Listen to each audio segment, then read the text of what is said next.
This is Srishti. Welcome to Pratiyogita Darpan channel. इस video में हम बात करने वाले हैं ऑपरेशन कावेरी की। दरअसल अफ्रीकी देश सूडान में इस समय गृह युद्ध की स्थिति चल रही है। सेना और अर्धसैनिक बलों के बीच जारी संघर्ष में कई लोगों की मौत हो गई है। इसी बीच सूडान से भारतीयों को वापस लाने के लिए भारत सरकार ने ऑपरेशन कावेरी शुरू किया है। इसका नाम कावेरी क्यों रखा गया है और सूडान की भौगोलिक स्थिति क्या है, चलिए इस वीडियो में जानते हैं। सबसे पहले बात कर लेते हैं ऑपरेशन कावेरी। ऑपरेशन कावेरी ठीक उसी तर्ज पर है जैसा कि आप लोगों को याद होगा कि यूक्रेन से लोगों को निकालने के लिए ऑपरेशन गंगा की शुरुआत की गई थी। अब जान लेते हैं ऑपरेशन कावेरी का नाम कैसे रखा गया और ऑपरेशन कावेरी क्यों रखा गया। दरअसल कावेरी कर्नाटक और तमिलनाडु के दक्षिणी राज्यों से होकर बहने वाली प्रमुख भारतीय नदियों में से एक है। ये नदी क्षेत्र के लोगों के लिए पवित्र मानी जाती है और इसकी जो देवी है कावेरी अम्मा, माँ कावेरी के रूप में पूजा की जाती है।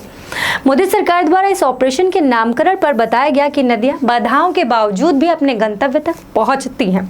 ये एक माँ की तरह है जो ये सुनिश्चित करती है कि वो अपने बच्चों को वापस सुरक्षित लाएगी।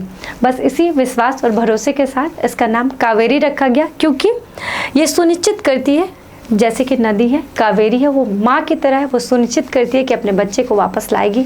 ठीक वैसे ही ऑपरेशन कावेरी है, ये भी जो वहाँ पर लोग फंसे हुए हैं उनको वापस अपने देश लेकर आएगी। आगे बढ़ते हैं। सूडान में क्यों जंग ये जारी है उस पर देख लेते हैं। सूडान में सेना के कमांडर अब्देल फतह बुरहान और पैरामिलिट्री फोर्स के प्रमुख जनरल मोहम्मद हमदान डगालो के बीच संघर्ष हो रहा है। जनरल बुरहान और जनरल डगालो दोनों पहले साथ ही थे। मौजूदा संघर्ष की जड़ें 2019 से जुड़ी हैं। उस समय सूडान के तत्कालीन राष्ट्रपति उमर अल बशीर के खिलाफ जनता ने विद्रोह कर दिया। बाद में सेना ने अल बशीर की सत्ता को उखाड़ फेंका।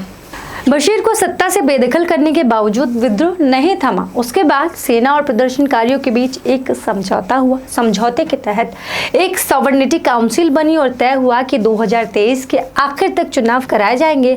उसी साल अब्दुल्ला हमडोक को प्रधानमंत्री नियुक्त किया गया, लेकिन इससे भी बात नहीं बनी। अक्टूबर 2021 में सेना ने तख्ता पलट कर दिया और जनरल बुरहान काउंसिल के अध्यक्ष बने तो जनरल डगालो उपाध्यक्ष बन गए।